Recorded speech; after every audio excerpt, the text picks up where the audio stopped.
Thank you, Mr. Chairman. Thanks to you and the ranking member for holding this hearing today. Thank you for each of you. Thank you for being here. Thank you for your courage. Thank you for your service to our country, first of all. And thank you for serving your country today by being here today to shine light and expose what has happened.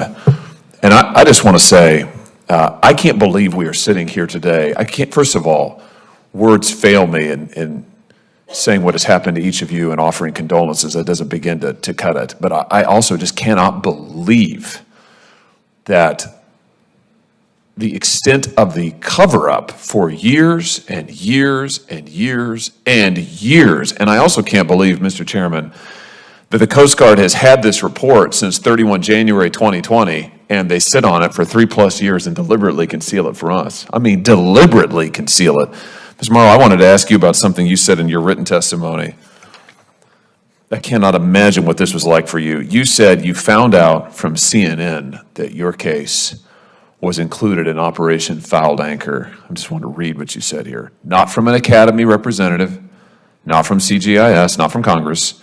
The news was broken to me by the press over the phone while I was wiping my child's runny nose.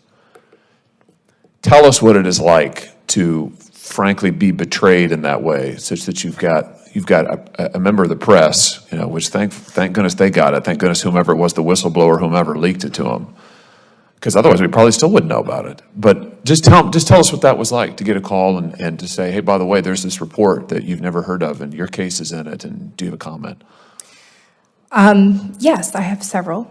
I would like to start by saying that I wish I could put that whistleblower on my Christmas card list for the rest of my life. Because without that whistleblower, something that I had thought that I had put to bed decades ago was just resurrected. I have been minding my own business the last several decades. I left the academy, haven't had careers like the other ladies up here. I am living a blissfully average life with my husband and my children in Tennessee. And in a mom bun, in like dirty leggings, my very good friend sent me a link in my text messages saying, look at the CNN article. Weren't you at the academy during this time period? And again, my heart hit my feet, and I read the report, and I immediately contacted the CNN reporter. She immediately contacted me back and said, I've been looking for you. Your name is in this report. I've been looking for you.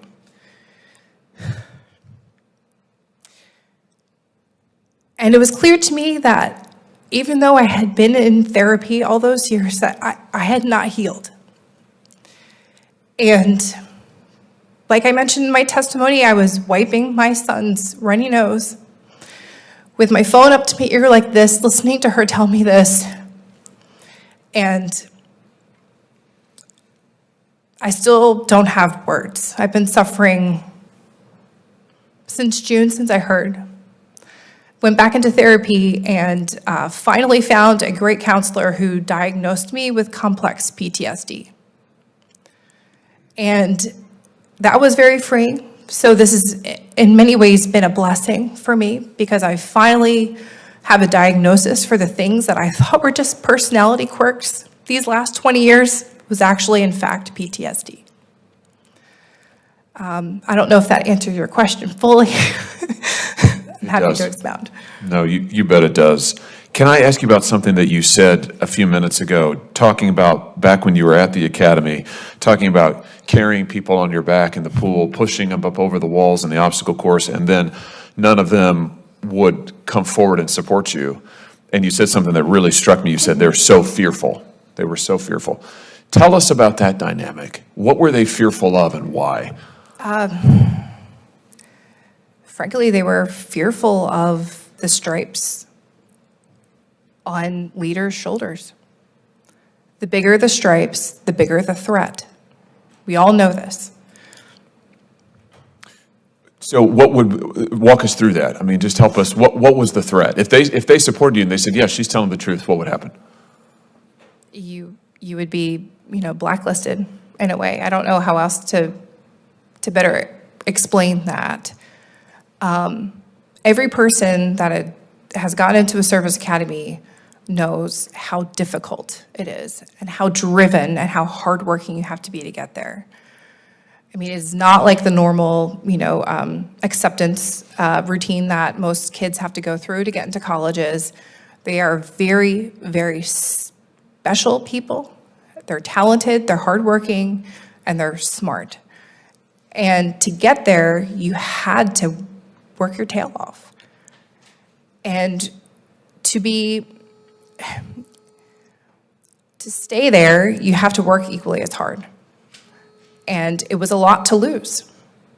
To be kicked out, thrown on the streets without any, VA help, for depression or suicidal thoughts, it's crushing. I mean, I had to start over from square one. Like I said in my written testimony, I had several NCAA Division I rowing scholarships. I chose to go to the Coast Guard Academy to serve my country. I even turned down the Naval Academy to go there too. And then after one semester, I'm out on the streets, so to speak. It was a lot to lose.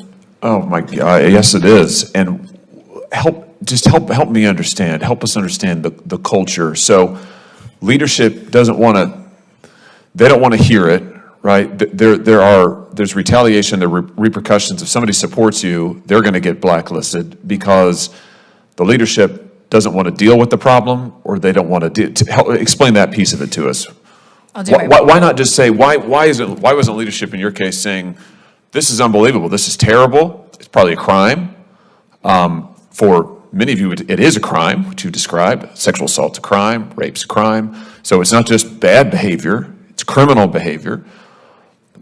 Help us understand the culture that says, oh, we're just going to, see no evil, hear no evil, look the other way, we don't want to deal with it, such that if you press the issue and you say, no, actually, I was assaulted, actually, I was raped, they say, we've got to silence you. I mean, we've got to shut this down. We can't deal with this. Why is that? I mean, help us get into the mindset, to the best you can, their mindset. Keep in mind, I was only there for one semester, so my experience is going to be a little bit more limited than the other ladies up here.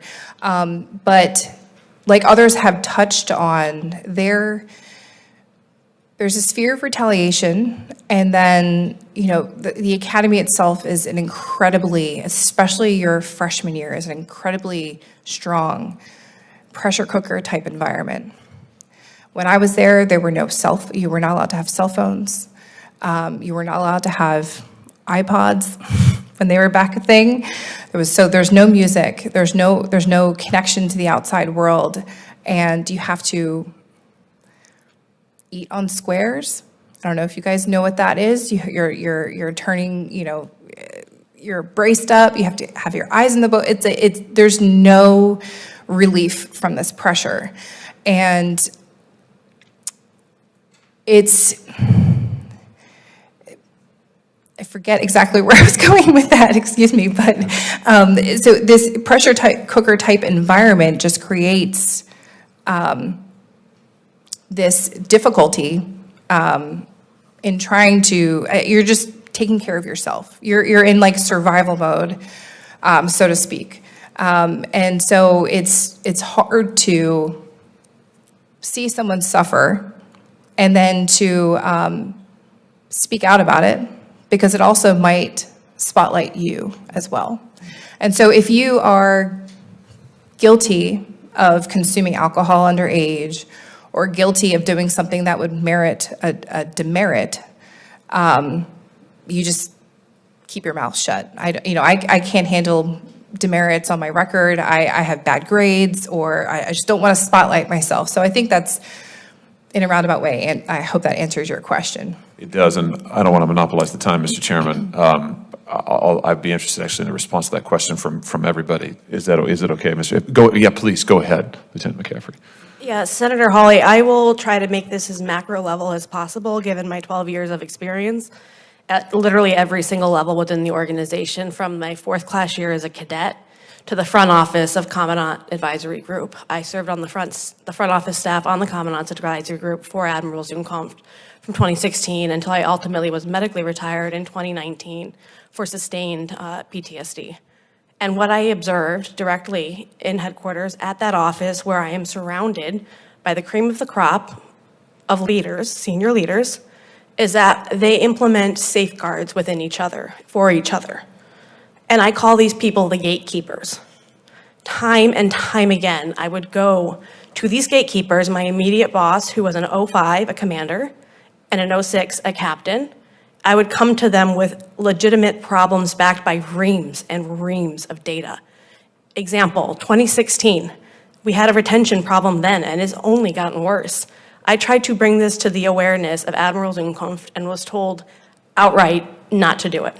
Those gatekeepers prohibited access to him so they did not have to give him bad news. And the reason they did this is because they were up for promotion. I hate to say it, I honestly hate to be the one to call this out, but this is the reality. This is it. This is the reason. They just want to promote. They want to make the next rank. They want to become a captain. The captains want to become an admiral, and they want to join that so-called esteemed and privileged club. That is exactly what it is, and they don't care about the carnage left in their wake. They do not care about their loyalty to the oath. They don't care. They just want to make the next rank, and I have seen it in the fleet, at the academy, at the senior-most levels. And I have seen it time and time and time and again. And while I really do applaud my colleagues' optimism and that it's better, I have seen the reality, and I have not been out that long. I retired in 2019 at the pinnacle of my career, having saved with my teams nearly 17,000 people. And yet this organization, these senior leaders who are still here, refuse to do something they could easily do tonight.